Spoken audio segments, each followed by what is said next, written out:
This is the Lance Wallnau Show, in case you didn't know. And, of course, over here to my immediate side is Mercedes Sparks. Hello. How you doing, Immediate Mercedes? side. I'm doing great. Today, we are going to be doing a deep dive on what's happening now. The world's shaking. You got all kinds of bombs exploding in the media. And you know what the problem is? We are so addicted to the stimulus of the addictive headline that at this point, we ought to know. When they say, hospital blew up, Israel blows up hospital, 500 people killed, Arab communities protesting, calls for restraint. Then you unravel it a day or two later. It wasn't Israel. They didn't blow it up. It isn't 500 people. It was a Hamas headline, and it was probably Hamas rocket that they retrofitted, and it went off in the wrong direction, and boom, and most of it was a parking lot. At a certain point, you cannot live with an addiction to this little device right here, where you're stuck on whatever the pattern is of stimulus you got. You got to think the real game right now isn't even the issue of what's happening in the Middle East. It's about what's happening in the middle of your bank account. Because whatever's going on globally is going to come back to you. And the United States right now is in a very awkward place. It cannot afford to go into a war with Ukraine. Now, they want another $100, $200 billion for that. Lindsey Graham's trying to squeeze out, in addition to the $1 to $2 trillion that we're overspending. They want another $100 billion for Ukraine, and they want $100 billion for Israel. Well, I agree with Israel right now. They need help. Stop the Ukraine stuff. But they're figuring out a way now to get an appropriations bill for more money. They're drunk and they're dangerous in Washington. That's why I'm recommending to you that you do what I do. You take a look at the personal advisor that I go to. I got my own cousin. He knows how to navigate. I've known for years. Billy just does one thing. He just navigates the financial investments of people. And you know what happens when you're good at this? You get more and more. So I don't know how much he's up to now. Shot over $100 million. People coming to him all the time saying, what do you do, cousin? Well, he's my advisor. I've got Wealth Builders Investments is the name of his organization. I said, I gotta hook up with you, cousin. And I got to start telling people to get in touch with you because they're advising. Be honest with you, Annabelle's talking to them more than me because she said, the Lord told me I got to take charge of this. Well, she's right. She's building a dashboard for our families so we can look at what we're doing, our plan for the future. You need a personal kingdom investment plan. And that's why I want you to go to lancewallnau.com/stormproof. That's what I'm doing. lancewallnau.com/stormproof. And get on that list. I'm afraid this word's going to get out. I told Mercedes, if I advertise it, I don't know how Chad's going to be able to talk to people. But right now, he's like answering the phone and giving people advice based upon where you're at, what your needs are, what your goals are, what you're working with. Just start. lancewallnau.com/stormproof. Mercedes, you have something to say? I just want to throw in there, too, what's so great about Chad and Billy is that they're actually investing in kingdom companies. And so when you talk about, hey, I have this money sitting on the sidelines, I'd like to get it activated, I'd like to see it start working for me, they're going to start putting that into companies that share your worldview and share, your faith sometimes. And so it's just great. It's like you want to be investing in companies that you want to do business with. So that's right. Great opportunity. And you won't hear me talking to you about where to invest and what to do and that kind of stuff. I have products that I like. I only sell what I really enjoy using on this program. But I'll tell you this, the woke corporations, they're the ones that are having the financial problems right now. This is what I found out. I said, Chad and Billy had to set me straight. I thought, well, if you're investing in those Christian value companies, they sometimes don't have the same profits. Oh, no, contraire. Right now, if you're looking like the Disney stock and some of these other companies, which the secular advisors tell you to get into, well, if you're at war with God, you're not going to have a long-term return. You know what I'm talking about? So they talk about the companies that have the right values, the right investment structure, they have a couple of criteria, but the kingdom values is one of them. That's where you want to put your investment. Go to lancewallnau.com/stormproof. And join me in having confidence and peace of mind regarding the future because I've been responsible in taking care of that part of my life so I could focus on the things God's called me to do. I want you to do the same thing. Take action now. And let's get into the meat of this program. Taking too much time, but the point is this, that I was deeply saddened and outraged by the explosion at the hospital in Gaza yesterday.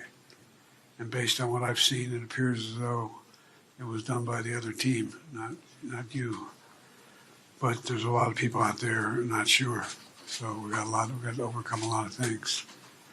And it also means encouraging life-saving capacity to help the Palestinians who are innocent. Well, there you go. You know what's sad about Biden?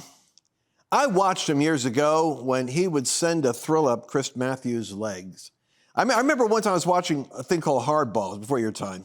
I know what Remember hardball is with Chris Matthews. No, I don't know. You're a He youngster. had a tingle running up his leg. That's what Chris is famous for. No, I know, but that was when he heard Obama speak. That's why I'm referring to the tingle up his leg. But I remember he was doing an interview with Biden. And he said, that's presidential material, folks. A guy like that should run for president. He was so enamored with him because Biden could talk in his earlier years. And it's like, he wasn't always this way, folks. I mean, listen, I'm not a Biden enthusiast, but in all fairness, in the spirit of truth, he didn't get where he is by never being able to persuade. He had a kind of like a command of details and familiarity and a kind of a way of breaking things down that was very engaging in his younger years. So it's kind of tragic that now that when we need someone like that, we got this guy who reads the cue cards, and then when he deviates from the cue cards, he'd be better off reading the cue cards. So the energy, the focus, the clarity of the commander-in-chief sure isn't there. But he's going to make decisions regarding our engagement in the tripwires of the Middle East. And as I was saying in a previous segment, Mercedes, I mention your name. It's been brought to my attention that I tend to mention your name but not call upon you. Some of the women in the studio who are working on my otherwise female-dominated staff told me. Chris is back there. It was the women. I make a point that you call her name out, but do you actually ever call? So, yes. What are your thoughts on the things we've been talking about? I find it intriguing to listen to because I would not have put together the World War I analogy with what we see happening in the Middle East right now, and then to layer it all in with end times prophecy, yet unfulfilled prophecy. I don't know where else you're going to get that other than on this program. So I thought it was excellent. I'm just taking it all in like a listener. Also, I wanted to say earlier how lovely Annabelle's outfit was, as this is what ladies think about. I'm like, look how colorful Annabelle looks. She looks like she's living her best life right there. So anyways. See? Oh, yes, she was indeed. I bought her that lovely jacket, too. I might want to add there while we were over there in Prague. She wanted it, and I bought it for her because it was a little special present. Because while I'm thinking of my news broadcast, we are on an anniversary. Anyway, my point now is going to be what's going on with the president is disconcerting to me because the commander-in-chief is over there with all of our assets over there. But I want to focus on something else. This bizarre reaction, and I don't want to go into it too far.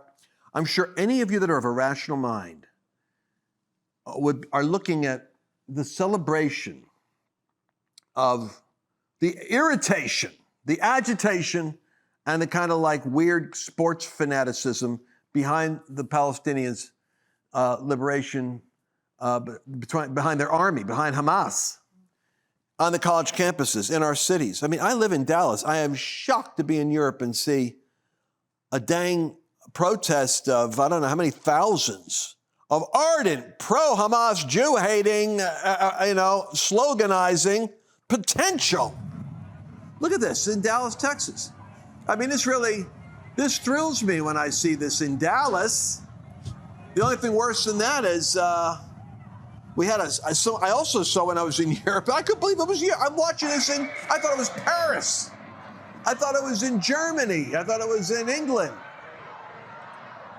Listen to that. We can't even get that many people out to protest Trump's illegal incarceration. Let me ask you a question. Do you have that one of the school in Houston? Charles? Yeah, put that one up there because I got to find this. This is bizarre as anybody's business. these kids are doing slogans. Here we go. They're doing these are Muslim children pledging allegiance to become martyrs for the Ayatollah in Iran, but they're in Houston. This is in Houston? This is in Houston, Mercedes. Wow. This is according to the center's flyer. It's an expression of their love for the imam. And they're singing a song, and it says, "Don't look at my young age. I will be your soldier. I make an oath one day. When you need me, I'll be your martyr." They're being trained to become like little suicide bombers for jihad. Wow. In Houston. This is what I think, and I don't know if we want to keep playing the clip or not or come back to Lance and I, but this is what I think the left means when they think Christian nationalism and what they envision us turning into. Don't get me going. Yeah, I'm just saying. This is our nut job preachers warning you about the excesses of political engagement with Christianity. Christian nationalism. That's what Christian nationalism looks like, except you'll never see Christian nationalism like that. That's Islamic nationalism. Well, it's militant religion. And that's what I'm saying. That's what they think when they have like the Handmaid's Tale and like, this is, it's going to be Christians that do it. I'm like, what you're seeing in the streets right there is actually, in fact, there was a guy from New York. I don't know if we had that clip, but where he was saying, this should be the religion over this nation and this should be the religion over everything. And he just, that to me, like, where's the leftist outcry? And also, when they have these chants, from the mountains to the sea, they're referring to genocide. They're referring to murdering millions of Jews. And it's like when we talk about like, the Nazis, this just reminds me of that. And you don't see the public outcry. You know what I'm saying? Anyways, I see you reading over there, but no. What you're saying is it's maddening to me. If there's a silver cloud or silver lining to this cloud, it's the fact that it's a massive recalculating on the left. Because think of all the Jewish liberals right now. Mm-hmm. When I talk about Jews, I'm talking, like I said, I have family in Israel. I'm part Jewish myself. So people think I'm being anti-Semitic. Well, only if I'm persecuting myself, which I tend to do sometimes. But the Jewish people now have to start thinking, you funded these liberal ideologies on the universities and campuses. You were so fast to push your progressive agenda, to see Donald Trump and MAGA and Christians as your enemies in terms of the progressive ideology versus, evangelical MAGA people. Well, you see, we never do that. And don't throw January 6th in my face because there was nothing blowing up. There was no chanting to kill there, like you guys are saying. There was no attacking like Hamas does. There was political frustration over what we felt was a stolen election. Meanwhile, you got 200 cities burning with Antifa and BLM. That looks to me a lot like the spirit I'm seeing. And these guys are restrained. But remember, this is the early phase of this agitation. Let's see how this goes in 30 days as Israel has to go from house to house, to unit to unit, because Hamas blocked the civilians from leaving. They're lying about the incidents, and the nations can't wait to believe a lie. It's already been disproved, this stupid thesis about Israel blew up a hospital. They want to believe it. Gives them a reason to get crazy. Here's the reality. They've taken the budget that was given to them from the United Nations. Our stupidity feeds them like $580 million a year through the UN to Palestine, which Hamas takes. All the resources they get for sewage pipes, for building, for infrastructure, they build missiles out of the pipes. You can expect a badly constructed, retrofitted water pipe turned into a bomb to not fire right and hit a parking lot where you say Israel's killing people in the hospital. You know what it reminds me of? Jesse Smollett. Yeah. When he goes about, I got a rope tied around my neck and bleach thrown in my face at 2:30 in the morning when I was on my way to Subway in sub-zero weather in Chicago, and you know what, they had red hats on their head and they said, "This is MAGA country." Well, guess what? Vice President Kamala Harris, she might even still have the tweet up. She never wanted to take it down, where she stood in solidarity with her brother Jesse because because he was lynched on the city streets of Chicago, and this kind of white supremacy, MAGA hatred has to stop. All of that garbage is in the same cul-de-sac as what you're seeing right now. My point earlier about the anti-Semitic nature and the dangerous nature of this movement is I'm praying that the Jewish community does a radical rethink about the college campuses and about how they've been pushing, allowing, and in a sense tolerating the thrust of this Antifa, like this BLM type hatred of the narrative of America. And the nature of that includes in it the victimization of the Palestinians. It's all part of a rebellion that deconstructs the legitimacy of Western civilization. Its goal is to deconstruct the legitimacy of the United States and Israel. Now you're about to find out that, oh, wait a second. You're gonna see this is gonna start to happen more and more. Why do you think Biden is pivoting so forcefully in the direction of Israel? Do you think the Democrats do anything because of a sense of principle above power? They're only doing it because they got a strong Jewish lobby, a very strong Jewish lobby. I mean, even Soros, if I'm not mistaken, is part of their donor base. And they're saying, yikes, you better do something to stand with Israel. We're going to come back with our closing segment. And I want to talk to you. I got a couple of powerful little video vignettes, and then we're going to wrap this show up. It's moving very fast. I'll be right back. Hey, let's take a moment right here and talk about something. You know, these programs are actually paid for by sponsors. And so the one thing that I always do is try to pick the sponsors that have the greatest value. Those are the ones that I myself believe in. Now, the Birch Gold Group is one of those key sponsors, and I'll tell you why. The economy is the area that I'm the most concerned about in terms of instability in the future. Do you know that right now, China and Russia and India is meeting with Saudi Arabians and South Africans to create an alternative economy, to basically crush the dollar? This is going to have a massive effect on the stock market, on real estate. It'll be a real shaking. But you don't have to be shaken, because there's a way you can protect your retirement, your 401ks, your IRAs, by connecting them in with gold. Gold is unique in history in that it's a place of stored value. In fact, those BRICS nations of Brazil and Russia, India and China, they're going to be backing themselves with, guess what? Gold. So be smart. I want you to go to lancewallnau.com/Birch and get a free information kit. Get knowledge, act quickly, don't wait. And they're going to be able to help you make a great decision on what to do. Remember, that information is free with no strings attached. Do it now, lancewallnau.com/Birch. From time to time, you're going to hear people like Douglas Murray, one of my favorite conservative voices. Great books, Strange Death of Europe, and The Madness of Crowds. But here he's dealing, I think, perfectly with the arguments on proportional response. That everybody is obsessed with Israel. You better watch out how you do this. Even Biden in his little commentary, did he catch the one caution his script writers gave him? Just make sure that, you know, that your responses are all going to be careful about, you know, civilians and, proportionate response. Let's hear this discussion on proportionality. Is that a reasonable, proportionate, and moral response by Israel?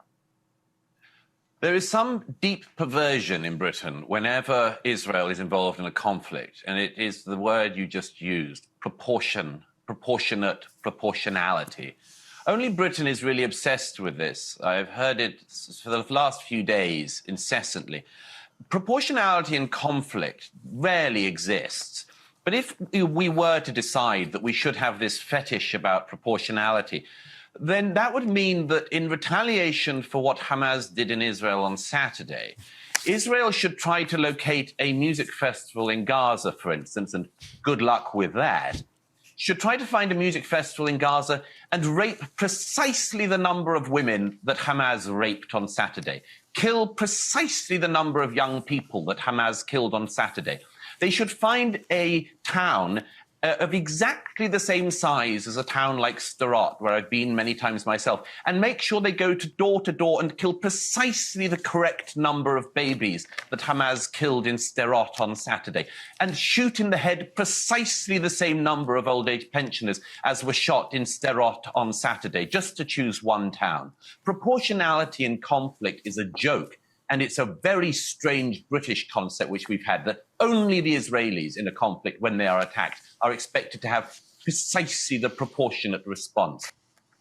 Well, Mercedes, what do you think about Douglas's proportionality argument for making sure we're restrained in how we do this? I think he makes a great point. And maybe it's just something that Europe is uniquely concerned with, since they've been through so many different types of wars. But I mean, what an interesting response to seeing what's happening. Like, oh, we need to just make sure it's exactly the same amount of force that we used to use against them. Well, what about justice? What about ensuring that this doesn't happen again? It's fascinating. I see you reading. I talk and you read. Well, I take advantage. I want you to know something. I'm listening to you, multitasking, and getting ready to go to Henry Kissinger. And I can't just pivot to Henry Kissinger without knowing what I'm saying. That Henry Kissinger is still around is fascinating to me in the first place. Henry Kissinger, I think he was back, of course, I remember him back in the Nixon administration for his pivotal role in opening up the China, front and negotiating with the bombing of Vietnam. But Kissinger is the Harvard, and of course he's perceived by many to be the evil Dr. Kissinger, like a character from Dr. Strangelove. But he's, being a Jewish, German, Harvard, master of diplomacy. He wrote a great book on diplomacy, by the way. It surprises me. I don't mean to laugh, but it just surprises me that he's making the statement now, perhaps Europe let in too many foreigners. Hey, duh.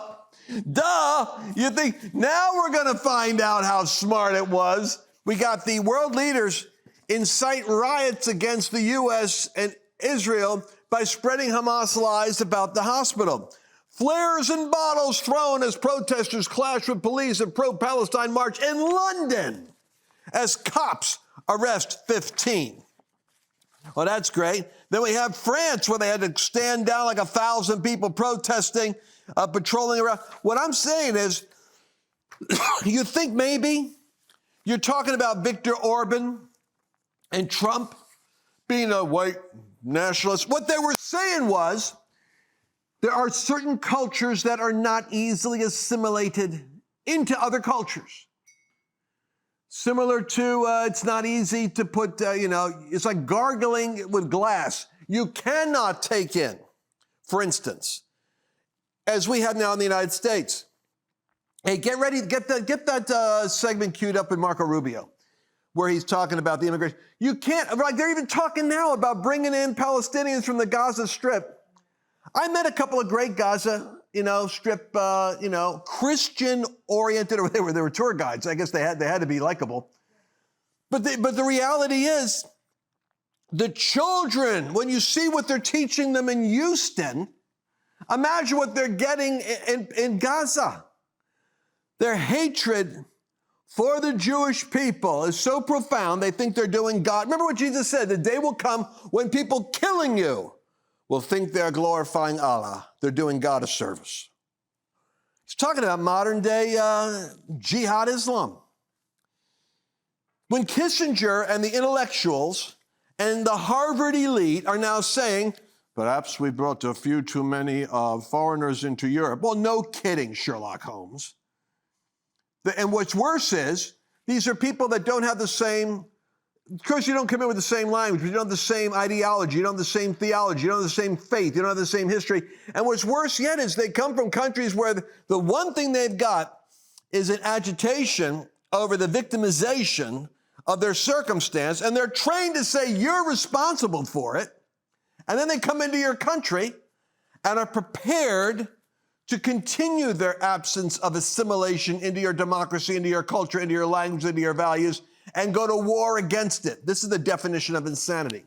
Why would you bring people like that into your country? Well, they've opened up the border. We'll see how many of the millions that came in came in loving America and the land of opportunity? And how many came in on a mission to destroy America? Well, you're finding out. They'll rise up in the streets and tell you. In America. Well, and their allegiance isn't to the nation that they're in. Their allegiance is to their religion. And in this religion, this is an aspect of a group of that religion that believes in a militant force in conversion, you know? And I mean, even in Sweden, they've got all these big no-go zones because there are so many immigrants that have come in. They've created their own areas within these cities that, like, you should not go to. If you don't share that faith and that worldview, do not go to that area.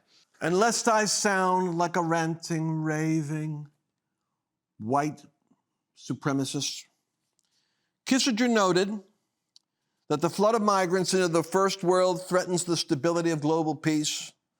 By the way, he wrote his intellectual thesis on diplomacy the year I was born.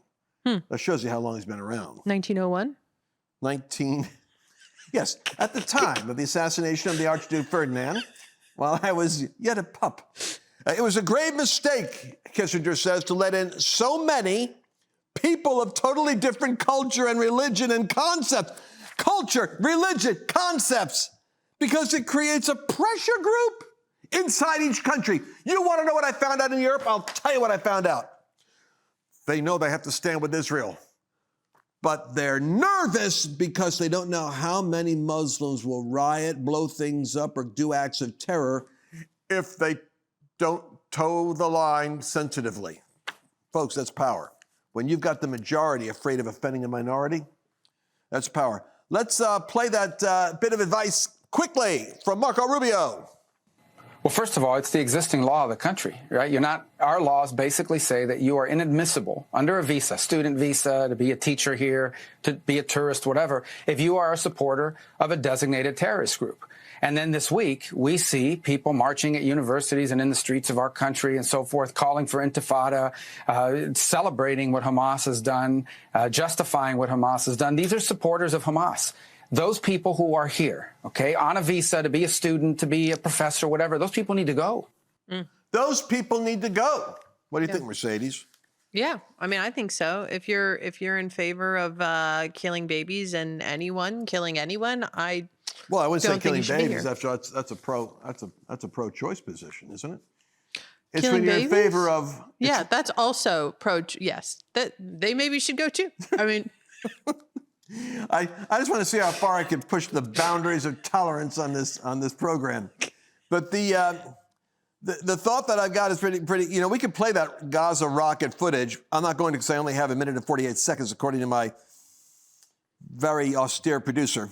But TV footage appears to show the Gaza hospital blast came from a Palestinian rocket. Hey, can you put up the Charlie Kirk quote real quick there, Chels? Put it up there. Let's go. Yesterday, Hamas tried to spark a holy war by claiming Israel bombed the hospital, killed 500 people. Now it's increasingly clear that it was a rocket, not a bomb. It was fired from Gaza, not Israel, and not from a jet. The actual hospital is still standing. It was a parking lot that got hit. There's no proof of a massive 500-person death toll. When you make your rockets out of pillaged EU-funded water pipes, don't be surprised when some of them drop out of the sky and blow up on your own people. The question is, why did so much of the world immediately take Hamas's word for it? Why indeed? And that's the danger.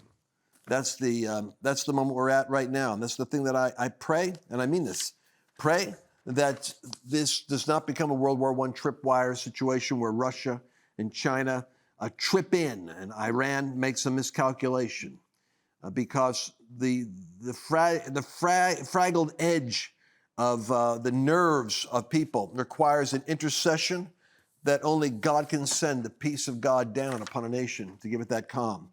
I'm going to be coming back again covering the latest battle for stability in the government as Jim Jordan struggles to be able to get the gavel and the danger of the McHenry solution, which is how the Republicans and the money-spending Democrats can plant somebody that will give them the budget they want and torpedo the American economy. We're going to come back again with another broadcast. Go to lancewallnau.com/podcast to find out when we're on.